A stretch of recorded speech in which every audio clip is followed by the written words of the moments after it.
사도행전은 예수님의 제자 누가가 기록한 내용입니다.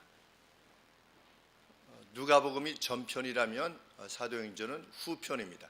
데오빌로 가카라고 하는 분에게 보냈던 복음에 대한 변증서입니다. 이러이러하니, 역사가 이러이러하니 정말 우리가 섬기는 주님이 신이시며 하나님께서 보내시고 약속하신 메시아 아니겠습니까?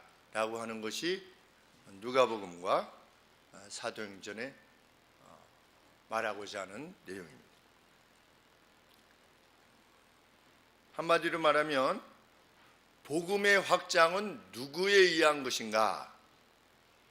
이 질문에 답하는 것입니다. 복음은 누가 확장시키는가?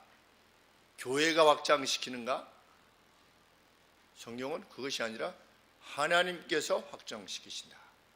이것을 말함이 사도행전의 내용입니다. 초대교회, 이제 막 교회가 시작되는 예루살렘에서 말할 수 없는 핍박이 시작되었습니다.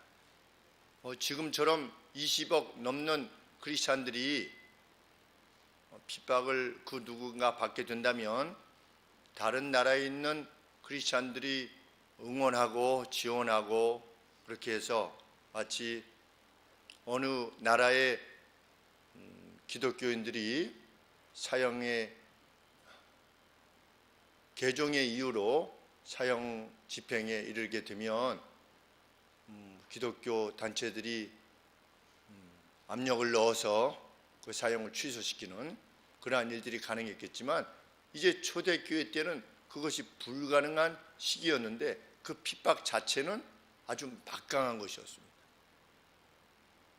그래서 그것을 이겨낸다고 하는 것은 이제 막 시작한, 어떻게 보면 개척교회 수준에서 시작되는 그 복음이 그 핍박을 이겨낸다고 하는 것은 거의 불가능했는데도 불구하고 어떻게 복음이 그렇게 확장되었는가?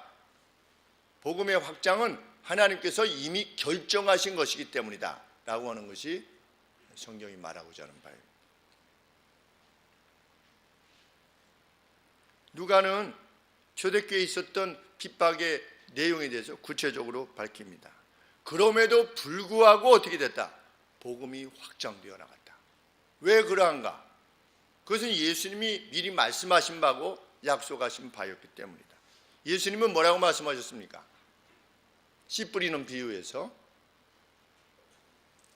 돌짝밭, 그리고 가시덤불 밑에, 그리고 길가에 이렇게 해서 복음이 뿌려지게 될 때 그것을 그냥 무시하는 사람들도 있고, 또 처음엔 기쁨으로 받았다가 재난 때문에, 또 어떤 사람들은 유혹 때문에, 세상의 유혹 때문에 복음을 인해 포기하는 사람들이 있겠지만, 좋은 밭과 같은 이들로 인해서 복음이 30배, 60배, 100배로 확장되어 나갈 것이다. 처음에는 겨자씨같이, 마치 좁쌀과 같이 복음이 작아 보이지만 나중에는 4m, 5m까지 자라는 큰 나무가 되는 것처럼 이 복음이 확장될 것이다. 여자가 밀가루 섬 아래 이스트를 넣어서, 누룩을 넣어서 확장시키는 것처럼 도대체 이게 왜 어떻게 이렇게 점점 커지는 것인가에 대한 일반적인 상식으로는 이해할 수 없겠지만, 이스트를 넣은 밀가루가, 반죽이 점점 커지는 것처럼 하나님 나라가 확장되어 갈 것이다. 이것이 너희들 눈에는 미스테리가 될 것이다. 그러나 그것이 역사의 목적이다. 예수님께서 그렇게 말씀하셨는데, 그 예수님의 말씀대로 복음이 확장되어 가지 않았습니까? 데오빌로 가카요. 그러니 당신도 예수 그리스도를 주로 섬기시오 라고 한 것이 사도행전의 내용인 것입니다. 편지입니다. 누가 죽었습니까? 7장 마지막에 7장 59절에 저희가 돌로 스데반을 치니 돌에 맞아 죽었습니다. 여러분도 혹시 보신 적 있는지 모르겠지만 그 아랍 나라에 남자인지 여자인지 잘 기억은 안 나는데 땅에다가 사람을 묻어서 이렇게 목만 나와서 사람들이 돌로 쳐서 죽이는. 그러니까 사람이 머리가 돌에 맞아서 죽을 만큼 돌이 던져진다는 것은 얼마나 고통스러운 일이겠습니까? 죽을 만큼 머리에 돌을 맞는 겁니다. 근데 이 스데반이 돌에 맞아 순교하신 것입니다. 핍박의 정도를 알 수 있습니다. 그날에 8장 1절에 바로 그날에 스데반이 순교하던 날에 예루살렘에 있는 교회에 큰 핍박이 나서 사도를 제외하고는 다 도망갈 수밖에 없는, 흩어질 수밖에 없는 재난이 찾아왔습니다. 그 누구도 저항할 수 없는 상황이었습니다. 이어서 3절 말씀에 스데반의 죽음에 대해서 일말의 후회도 없었던 사울, 나중에 바울이 된 것이죠. 8장 1절에 사울이 스데반의 죽임 당함을 헐트리 어그리먼트 그랬습니다. 가슴으로부터 어떻게 한 겁니까? 그냥 무시한 정도가 아니라 가슴으로부터 동의한 겁니다. 그건 정말 죽여야 돼 라고 가슴으로부터 동의한 겁니다. 누가? 사울이. 그런데 그 사울이 어떻게 한 겁니까? 3절에 교회를 황폐케 한 겁니다. 교회를 잔멸할세 황폐케 하였다. 이 표현이 얼마나 무서운 표현이었는가. 어느 정도 황폐케 했느냐. 각각의 집에 하우스 투 하우스, 집집마다 들어가서 예수님을 믿는 사람들을 끌어내어서 옥에 가둔 것입니다. 그 정황 자체가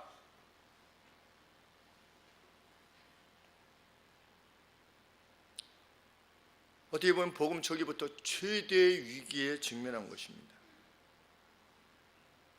이후에 기독교는 다소 경중이 있긴 했지만 약 250년 동안 지극한 핍박 가운데 있었습니다. 약 250년 동안을 로마로부터의 지극한 핍박을 받고 있었습니다. 우리가 일반 상식으로는 도저히 복음이 확장될 수 없는 것입니다. 그런데 놀라운 사실은 그 어떤 것도 설명할 수 없는, 마치 이스트가 밀가루를 불풀게 하는 것처럼 그 이유를 알 수 없지만 복음이 확장된 것입니다. 그래서 결국은 313년에 로마의 종교가 기독교가 된 것입니다. 콘스탄티누스 황제가 기독교를 국가의 종교로, 로마의 종교로 정하게 된 것입니다. 참 안타깝게도 그 이후로 기독교를 로마의 종교로 정한 이후부터 기독교가 타락하기 시작하여서 중세시대까지 이르게 되었지만 여간에 그 250년 동안의 핍박 가운데서의 확장을 세상 역사가는 달리 설명할 수 없었다는 겁니다. 이래서 복음이 확장되었다, 저래서 확장되었다, 세상의 역사가들이 그것을 설명할 수가 없는 것입니다.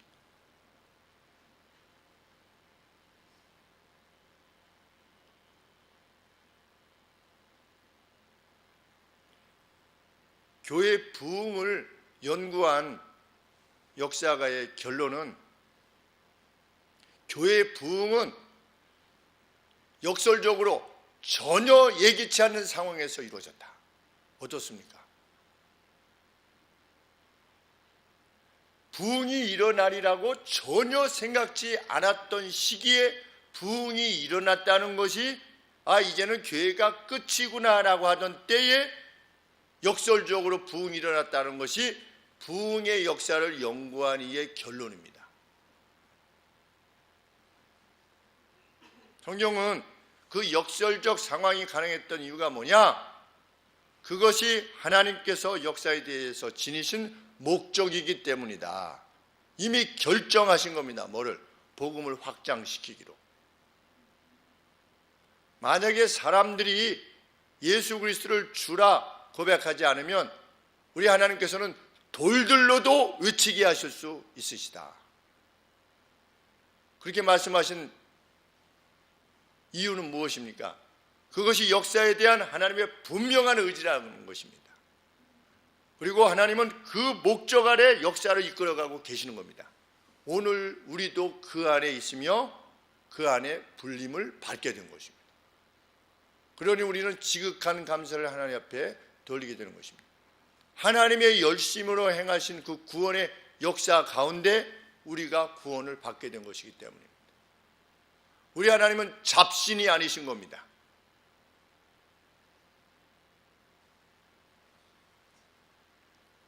복음을 실제로 전한 이들은 흩어진 이들이었습니다.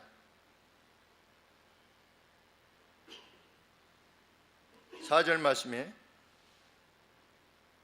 흩어진 사람들이, 이분들은 흩어졌지 도망간 것이 아닌 겁니다. 스캐터드 됐다. 핍박 때문에 흩어진 것이지 도망간 것이 아닌 것입니다. 그래서 4절에 보시면 예루살렘에는 이러이러한 핍박이 있은 반면에 사도들만이 남아있는 상황 가운데서 반면에 이렇게 헬라어가 표현되어져 있는 겁니다. 예루살렘에는 이러이러한 상황인 반면에 다른 한편에서는 흩어진 이들이 어떻게 했다? 계속해서 나아가면서 복음을 전하기 시작하였다. 누가 복음을 전했습니까? 흩어진 이들이 복음을 전했습니다.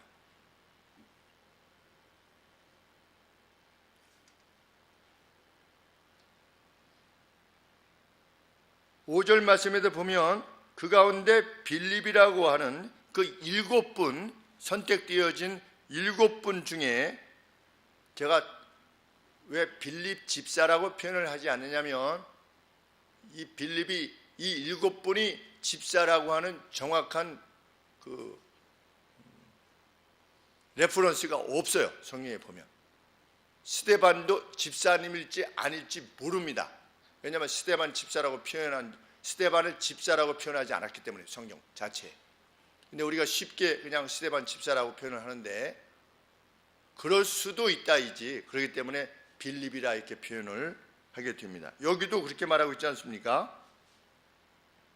빌립이 사마리아 성으로 내려가. 여기도 예루살렘에서 밖으로 나가는 것은 다 내려가는 겁니다. 그 예루살렘 위가 레바논 쪽이, 그쪽이 사마리아 쪽입니다. 이스라엘 북쪽이죠. 사마리아로 내려가서 복음을 전했던 이도 빌립입니다. 실제로 복음을 전했던 이들은 흩어졌던 사람들이요 또 빌립이기도 합니다. 그런데 성경은 그들이 그렇게 할 수 있도록 하신 분이 하나님이셨다는 겁니다.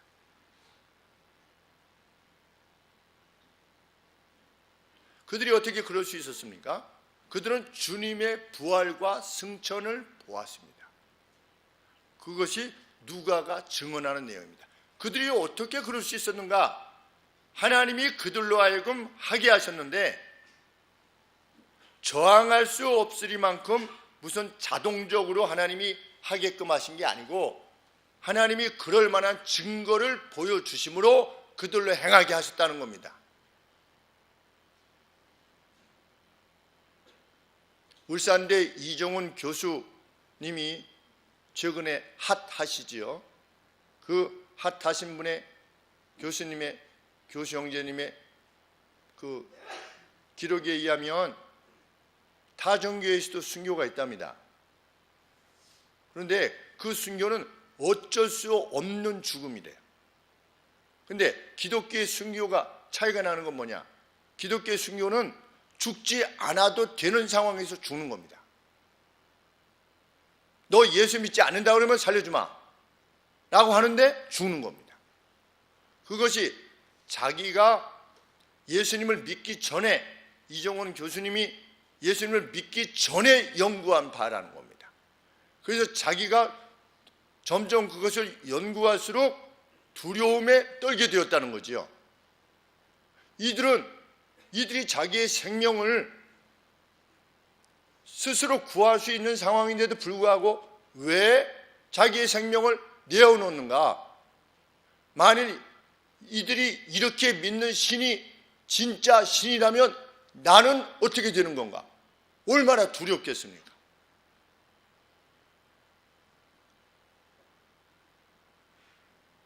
그래서 우리 전도서에 보면 하나님은 모든 인간에게 무엇을 주셨다? 영원을 사모하는 마음을 주셨다.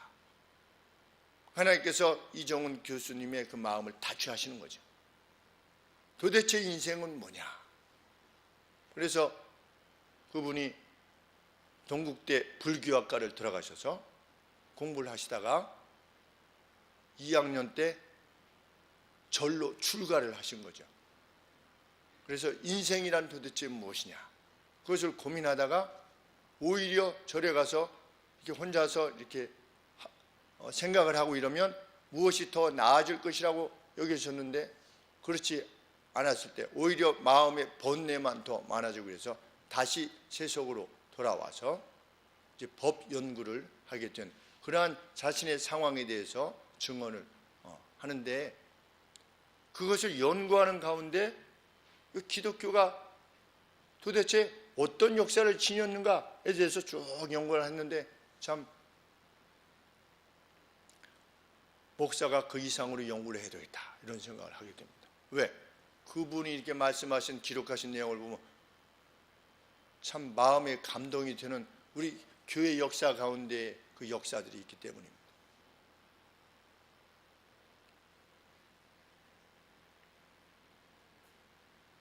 하나님께서는 그들로 하여금 각 나라 말로 복음을 전하게 하는 그 정말 환희에 찰 수밖에 없었던 체험을 하게 하시는 겁니다. 누가? 하나님께서. 그들이 순교할 만한 이유가 있었고 어떤 증거가 있었다는 거죠. 그 증거를 주신 분이 하나님 자신이었다는 것입니다. 6절 말씀에서 보시듯이 사마리아의 군중들이 일치하여 빌립의 말에 청종했었던 이유는 빌립을 통해서 말하게 하신 바를 확증하는 표적이 있었기 때문이다. 하나님이 행해 나가시는 것이다. 7절 말씀에도 하나님께서는 부정한 영들, 어떤 스피릿, 여기서 귀신이라고 표현됐는데 부정한 영들을 내어 쫓으셨어요. 누가? 하나님께서. 그리고 중풍 들린 사람, 저는 사람을 고쳐주셨습니다. 이들이 마음껏 가슴으로부터 복음을 전할 이유를 주신 것입니다. 핍박이 있지만 핍박을 넘어서는 증거를 주신 겁니다. 누가? 하나님께서.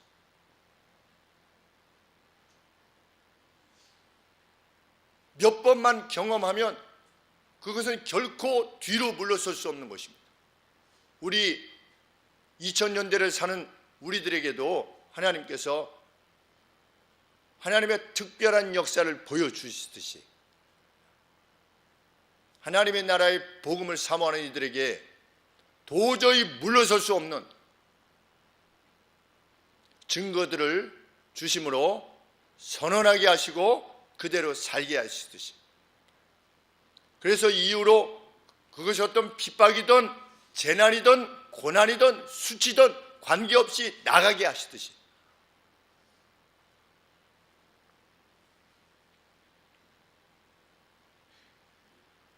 빌립이 갔던 사마리아 성에 무엇이 있었다고 합니까? 많은 즐거움이 있었다. 8절 말씀에 그 성에 큰 기쁨이 있었다. 큰 기쁨을 누가 주신 거냐? 하나님이 주셨다는 것입니다. 그 전달자는 누굽니까? 빌립입니다. 전달자는 누굽니까? 흩어졌던 이들입니다. 그런데 그 주체가 누구냐? 하나님이시다. 이 사실은 우리들에게 어떤 마음을 줍니까? 용기를 얻게 되는 것입니다. 내가 무엇을 하는 게 아니라고 하는 사실을 확증받기 때문입니다. 오늘날 우리가 행하는 그 어떤 것들, 뭐가 과연 이런 상황이 가능할까? 이 8장 때에는 더욱 불가능했던 때지요. 그런데 이때도 가능케 하셨다면 우리의 지금의 현재 왜 우리가 불가능하게 될 것인가? 그 하나님은 여전히 살아계셔서 내가 세상 끝날까지 너희와 항상 함께 할 것이다 하셨는데, 제자들에게 무엇을 두려워하며 살 것인가 하는 용기를 지니게 되는 것입니다. 그래서 죽으면 죽으리라 하는 각오를 지니게 되는 것입니다. 세상 사람들은 병들어 죽는 것을 두려워하지만 내가 나중에 나이 들어서 몸도 못 움직이고 요양병원에 누워서 혹시나 죽으면 어떡하나, 이런 것들에 점점 나이가 들어갈수록 마음을 두지만 하나님의 사람들은 그렇지 않는 것입니다. 하나님이 어떻게 하시든지 이미 살아내게 하시는 날 동안에 경험케 하신 그 능력으로 나를 책임질 것이다 라고 믿고 그냥 가는 것입니다. 하나님께서 나를 노인 요양원에 누워있게 하시면 누워있게 될 것이다. 90여 세 되셨던 저희 외조모께서 의료사고로 왼쪽으로 닝게를 너무 오랫동안 13일간 한쪽에만 꽂아 놓으셔가지고 나중에 손이 이렇게 마비가 되셨어요. 손이 이렇게 안 움직였어요. 그래서 할머니 이거 참 어떻게 해요? 이제 할머니가 뭐라고 말씀하시냐면 오른손이 있지 않냐 이렇게 말씀하셨어요. 그걸 잊을 수가 없습니다. 하나님의 사람은 뭐 의료사고건 뭐건 하나님이 허락하시는 날들 가운데 그저 기쁨과 감사로만 살아가는 것입니다. 왜? 일생 동안 이미 경험한 바가 있기 때문입니다. 하나님의 살아계심을. 그 하나님을 인식했을 때 하나님이 이렇게 하실 수도 있다라고 받아들일 수 있는 겁니다. 그 증거들이. 복음을 전했던 이들이 그저 자기의 욕심이 아니라 자기의 그 어떤 허세가 아니라 죽으면서까지 그것을 행했던 이유는 그들이 이미 받았던 하나님으로부터의 체험, 주님의 부활, 주님의 승천하는 모습을 일시에 500명이 동시에 보았던 그 상황, 그리고 오순절 성령 강림 때 각 사람의 머리 위에 참 불꽃 같은 것이 가시적으로 임하고 큰 소리가 나는, 그래서 귀에서 청각적으로 무엇인가 신적인 영향이 미쳐지게 되는 것을 보았던 그들이 자신들의 입으로 각 나라 말로 복음을 전하는 것을 이미 그들은 체험한 것입니다. 하나님의 능력을 체험한 것입니다. 그리고 자신들이 보고 들었던 바를 생명을 다해서 기록으로 남긴 것이 오늘 성경 말씀입니다. 이후에 이 말씀을 읽는 우리도 용기를 얻게 되는 것입니다.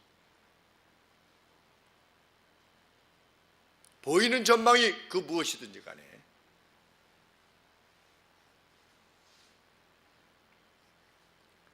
하나님께서는 그들의 백그라운드가 되어주셨습니다. 오늘 우리들의 백그라운드는 누구냐? 천지를 지으신 우리 하나님이십니다. 자기 약속을 지키신 하나님이십니다.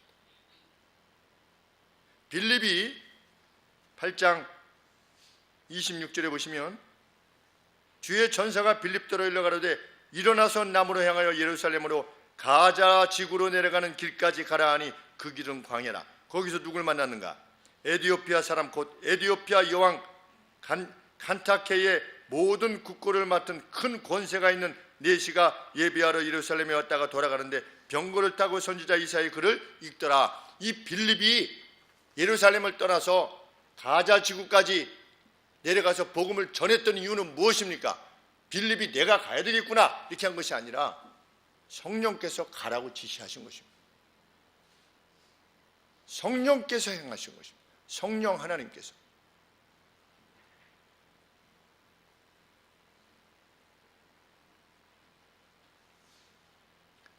제가 칼럼에도 기술해 놓았지만 큰형 목사님으로부터 이정훈 교수님의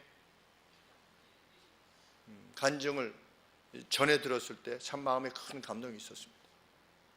이정훈 교수님이 아직 예수님을 이제 믿으신 지 얼마 안 되셨기 때문에 그의 삶의 내용이 원숙한 크리스찬인가 아닌가는 알 수 없습니다. 그리고 그렇게 아직까지는 기대되어지지는 않습니다. 왜? 우리도 그러하기 때문에. 우리 10년, 20년, 30년, 50년 믿어도 처음 믿었을 때 그 모습과 내가 확연히 다른가라는 걸 생각해 볼 때 나중에 혹이나 그분에게서부터 무슨 미숙한 면이 보인다 할지라도 그렇지 뭐 우리는 그렇게 하는 것이 아니라 우리 역시 그렇기 때문에 그 누군가 말하고 그리스도에 대해서 증언하는 바를 그대로 받아들이는 것이죠. 그런데 그분이 결정적으로 회심하게 된 동기 중에 하나가 조금 전에 말씀드렸던 역사 가운데 그런 내용들과 더불어서 어느 날 CTS를 보고 있는데 이 기독교를 연구해가지고 복음을 이제 맞설려고 연구를 하고 있는데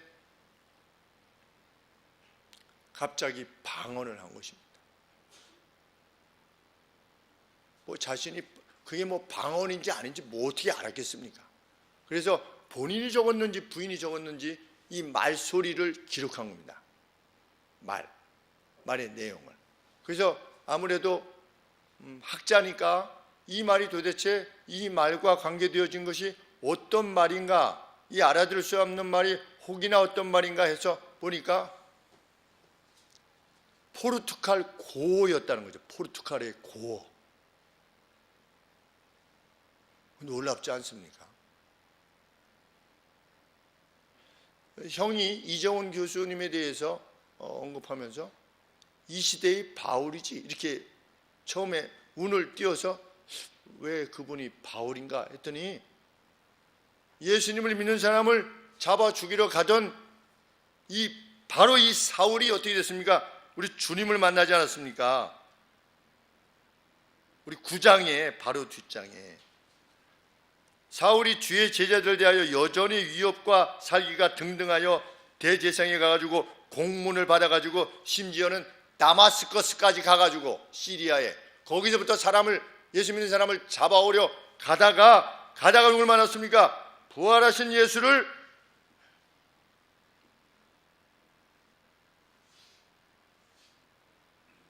만난 거죠.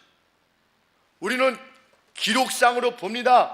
그런데 오늘도 주님은 만나게 하시는 겁니다. 왜 그분을 그렇게 만나주시는가? 몰라요. 그 이유는 우리가 알 수 없어요. 왜 다른 사람을 택하지 아니하고 사울을 택하셨는가? 왜 스데반을 죽였던 예수님을 그토록 핍박했던 사울을 택하셨는가? 우린 몰라요. 왜 불교 연대에서 기독교를 없애려고 연구원을 만들어서 그 연구원으로 활동하던 이정훈 교수를 왜 주님은 그런 방식으로 부르셨는가? 그래서 그 포르투갈 고어가 시리아어하고 또 비슷하대요. 그 내용이. 그래서 그 언어를 하는 사람들한테 보여주니까 그 내용이 무엇입니까? 예수 그리스도가 주시다. 자기가 자기 입으로 그것이 결정적 회심의 이유라고 증언을 했다고 형이 듣고서 저에게 전달한 것입니다. 마음에 저는 정말 감동이 컸습니다. 왜? 저도 그런 감동을 받은 적이 일생에 한 번 있으니까, 미국 유학 있을 때. 그 정도 내가 쓰는 종이다 라고 하시는 소리를 저도 들었으니까, 너 비판하지 말아라 그 누구에 대해서. 그 어떤 목사가 너 보기에는 좀 막 마음에 들지 않고 막 자기 맘대로 하는 것 같고, 무슨 뭐 대형 교회니 뭐니 이러면서 자기 혼자 폼작가 같고 이렇다 할지라도 비판하지 말아라. 그것은 네 몫이 아니다. 너는 내가 내게 맡긴 양들만 잘 돌봐라. 그것이 네 몫이다 라고 하는 하나님의 감동을 일생의 처음이자 마지막으로 1996년에 제 기억으로는 1996년에 제 기숙사, 미국 켈빈 기숙사의 그 침대 2층 방 침대에서 침대에 올라가면서 하나님이 전혀 예기치 않은 가운데 저에게 말씀하셨기에, 그 뒤로 제가 누구를 이렇게 비난하는 일이 별로 없지 않습니까? 그러니 어떻게 보면 막 물에 물 탄 듯 술에 술 탄 듯 그냥 양비론 같고 그렇지만 저는 두려워서 할 수가 없어요. 그런데 하나님은 목사인 저뿐만 아니라 여러분들에게도 이 세상의 그 모든 것을 넘어설 수 있는 것을 보여주시는 때가 있는 것입니다. 그것을 기다리면서 하나님을 섬기는 것입니다.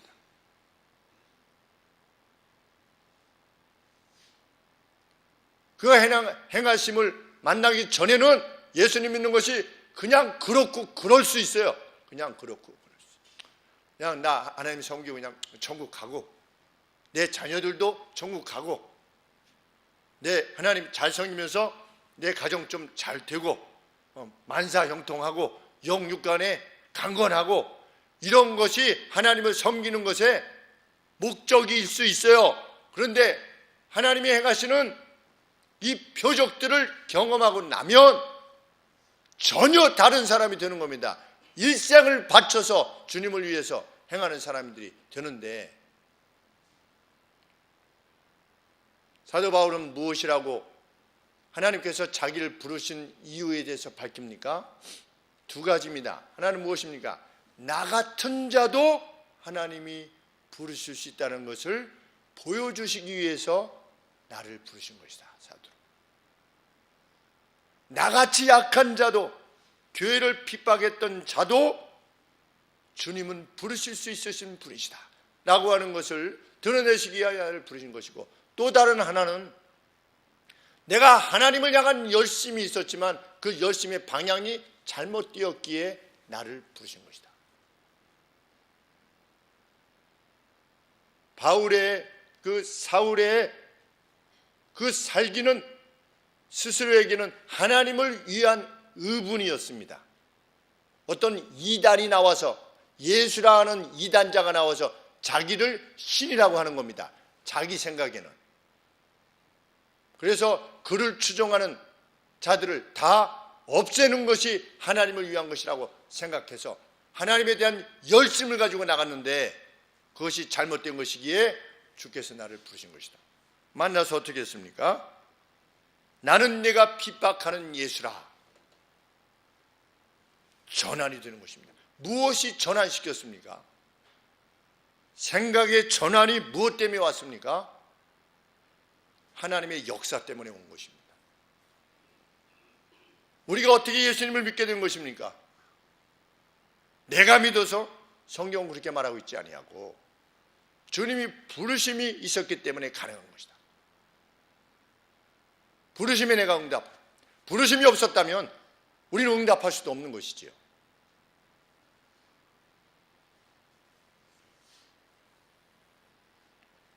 하나님께서 자신들과 함께 하신다는 사실을 확신했던 성도들은 두려워할 수가 없었던 것입니다.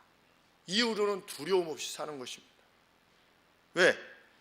역사가 누구 편인가를 알게 되었기 때문입니다. 그렇게 그들은 잠자코 있을 수 없었던 것입니다. 역사의 목적을 확인하게 된 사람은 하나님이 알아서 하시겠지 하는 사람이 없어요. 하나님이 결정하셨으면 하나님이 알아서 하시겠네. 누굽니까? 한 달란트 맡은 자입니다. 주인 돌아오신다고? 돌아오시겠지. 돌아올 때까지 어떻게 하는 겁니까? 한 달란트 땅에 묻어놓는 겁니다. 주인이 돌아온다는 거 압니다. 나중에 마지막에 역사가 끝나고 심판이 있을 것이라고 압니다. 주님이 오시겠지. 한 달란트 묻어놓습니다. 그러나 정말 그것을 확신하는 사람은 주인을 위해서 장사하는 것입니다. 주인을 위한 장사의 내용은 무엇입니까? 복음의 확장입니다. 여기에 자신의 전 관심사를 두는 것입니다. 돈 벌고 건강하고 오래 살고 이 목적이 뭐냐? 주님을 위한 것입니다. 왜? 역사의 목적이 그거니까. 그 와중에 못 먹게 하신더라도 관계없는 겁니다. 그 와중에 못 자게 하시더라도 관계없는 것이고.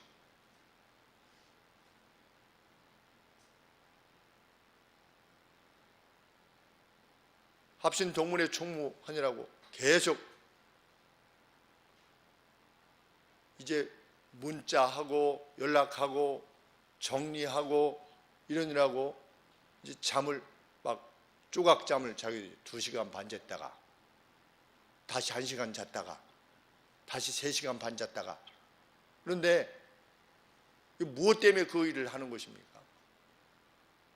어떻게 했든지 한 3,000명 되는 그 동문들에게, 동문 목사님들이 그래도 어떤 그 누구의 임원진들의 어떤 수고, 저를 포함해서 그 임원진들의 몇 되지 않은 임원진들의 그 수고를 통해서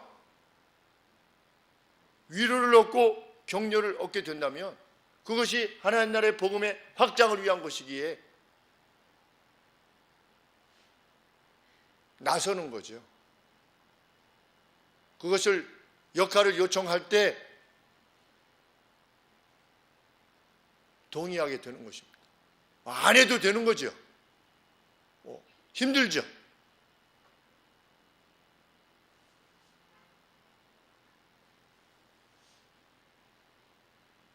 이들은 잠자코 있을 수 없었습니다. 그래서 잠자코 있을 수 없었던 그들이 한 게 무엇입니까? 2절에 사도들만 남고 사도들 외에는 모두가 흩어질 수밖에 없는 그런 상황 가운데서도 경건한 사람들이, 헌신되어진 사람들이 스데반을 장사하고 위하여 크게 울었다. 애도했다. 얼마나 두려운 일입니까? 이 당시에 스데반을 장사 지냈다고 하는 것이 그냥 무슨 장례를 치렀다가 아니지 않겠습니까? 예수님이 십자가에 죽으셨을 때 누가 경건했던 아리마대 요셉이 어떻게 보면 생명을 내걸고 그 일을 행한 겁니다. 예수님의 제자들에게 다른 사람들이 그때 너 제자 같은데 너 같이 있었잖아 라고 했을 때 베드로가 나 몰라 도무지 그를 알 수 없어 라고 했을 만큼 그러한 상황 가운데서도 경건한 아리마대 요셉은 예수님의 시신을 모셔다가 자기의 새 굴에다 넣는 겁니다. 요청하는 겁니다. 경건한 이들은 스데반의 몸을 땅으로부터 이끌어서 장사 지내고 위하여 크게 우는 것입니다. 그냥 무서워서 숨지겨 우는 게 아니고 크게 우는 것입니다. 죽이려면 죽이라는 거지요. 어떻습니까? 나 예수님을 믿는 사람들이라 우리는 비록 소수지만 다 흩어질 수밖에 없었지만 우리는 소수이지만 우리는 예수 그리스도의 제자요 스데반과 같은 반열에 있는 이들이니 우리를 그렇게 인식하고 죽이려면 죽이시오 라고 하는 각오를 가지고 행하는 것입니다. 왜? 그들이 이미 하나님이 어떤 분이심을 알았기 때문에 우리에게 이러한 확증이 있기를 원하는 것입니다. 하나님을 알지 못하는 자와 구별된 자로 이 땅을 사는 이유가 그것인 것입니다.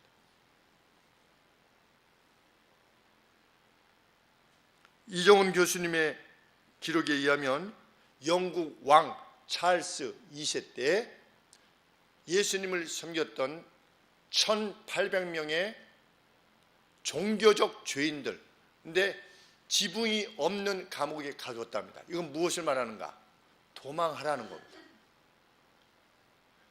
나 예수 안 믿어. 그리고 도망할 수 있게끔 그냥 벽만 쌓아놔서 그냥 벽을 넘어서면 자유인 겁니다.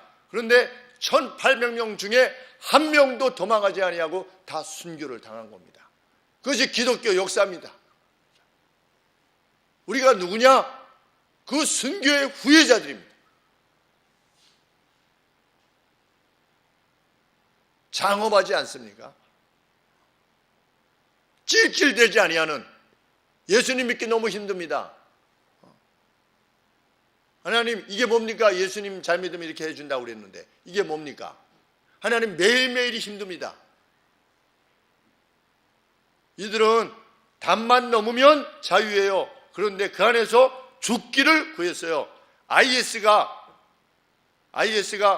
어린아이들, 시리아에 있는 이라크 지역에 예수님을 믿는 어린아이들에게 7살 박이 어린아이에게 너 예수를 믿을 거냐 아니면 다른 종교로 이슬람으로 갈 거냐, 예수를 믿는다면 죽인다고 했을 때 그들이, 많은 어린아이들이 예수님을 주로 고백하고 죽어갔습니다. 얼마 되지 않은 상황입니다. 지금도 그런 지역이 있겠지요. 선교사님들의 보고에 의하면 그 가운데 놀라운 이적들이 일어나고 있다. 그 어린아이들 죽였던 그 IS 군인들이 비전을 보는, 예수 그리스도의 피 묻은 십자가를 바라보게 되는 그러한 비전들을 보는, 그래서 IS 대원들이 중에 많은 사람들이 기독교로 개종하는 역사가 일어나는, 오늘도 주님은 역사하시는 것입니다. 과거만 역사하시는 것이 아니라 그 주님을 우리는 섬기는 것입니다. 두려움 없이 땅을 사는 이유인 것입니다. 1885년에 복음을 전하기 위해서 이 땅에 오셔서 연세대학교를 세우셨던 언더우드, 최초의 장로교 선교사인 언더우드 역시 그러했습니다. 그분은 그때 오셨던 선교사님들은 미국의, 호주의, 영국의 명문대학들 출신입니다. 그래서 그들이 얼마든지 그 땅에서 행복하게 잘 먹고 잘 살 수 있었습니다. 그 사회에서. 그러나 그들이 자기의 조국을 버리고 1885년에 이 땅에 온 것입니다. 언더우드의 기도문이 어디서 보게 되었는데 마음에 감동이 되어서 이렇게 찾아와 보았습니다. 언더우드의 기도라고 하는 기도가 이 내용입니다. 주여, 지금은 아무것도 보이지 않습니다. 1885년입니다. 주님, 메마르고 가난한 땅, 나무 한 그루 시원하게 자라오르지 못하고 있는 땅에 저희들을 옮겨와 심으셨습니다. 이 땅이 아주 척박했나 봅니다. 산에 나무도 없는 땔감 때문에. 그 넓고 넓은 태평양을 어떻게 건너왔는지 그 사실이 기적입니다. 주께서 붙잡아 뚝 떨어뜨려 놓으신 듯한 이곳, 지금은 아무것도 보이지 않습니다. 보이는 것은 고집스럽게 얼룩진 어둠뿐입니다. 어둠과 가난과 인습에 묶여있는 조선 사람뿐입니다.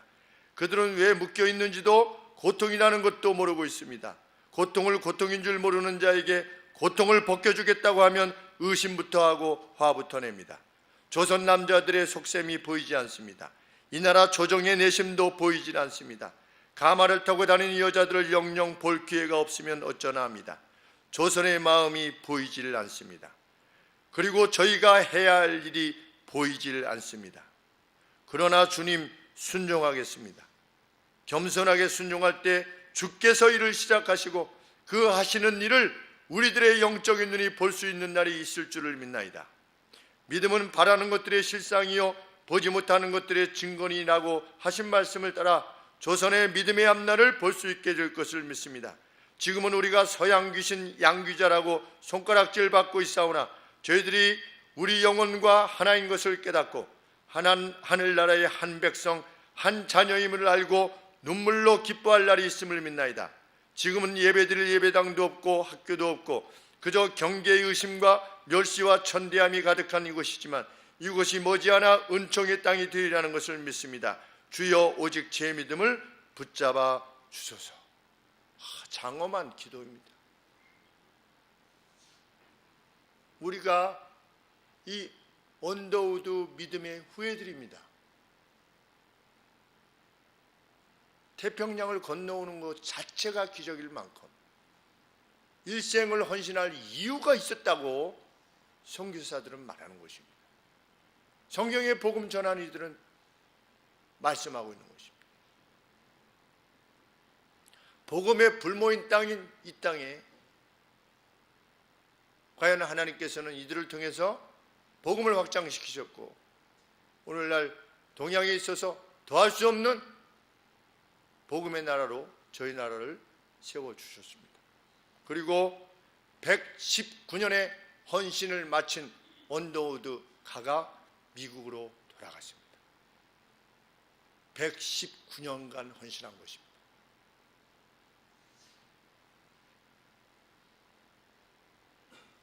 역사의 흐름이 어떻게 될 것인가 하는 것은 이미 결정되었습니다. 그것은 복음의 확장입니다.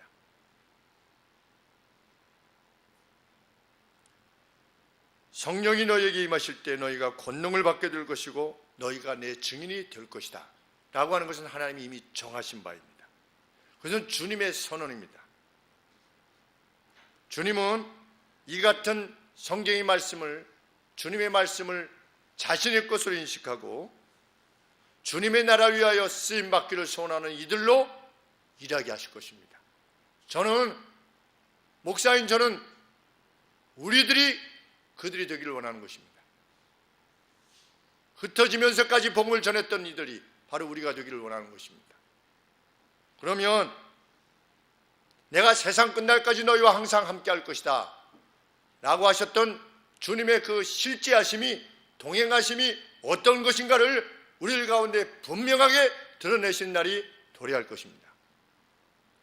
이 주님이 바로 이 주님이시구나 라고 하는 감격에 겨워서 이 경외감으로 제가 주님을 만날 때마다 기쁨을 넘어서 두려워 떨었던 것처럼 우리들도 함께 그날을 체험하게 될 것입니다. 죽어서 주님과 함께 있기를 더 사모했던 사도 바울과 같은 그러한 환희로 일생을 살게 될 것입니다. 역사가 우리 편이라고 하는 사실 믿고 힘을 다하여 이 역사의 목적인 복음의 확장을 위하여 함께 힘쓰시는 우리 하늘소망교회 성도님들이 되시기를 소원하는 것입니다. 기도하겠습니다.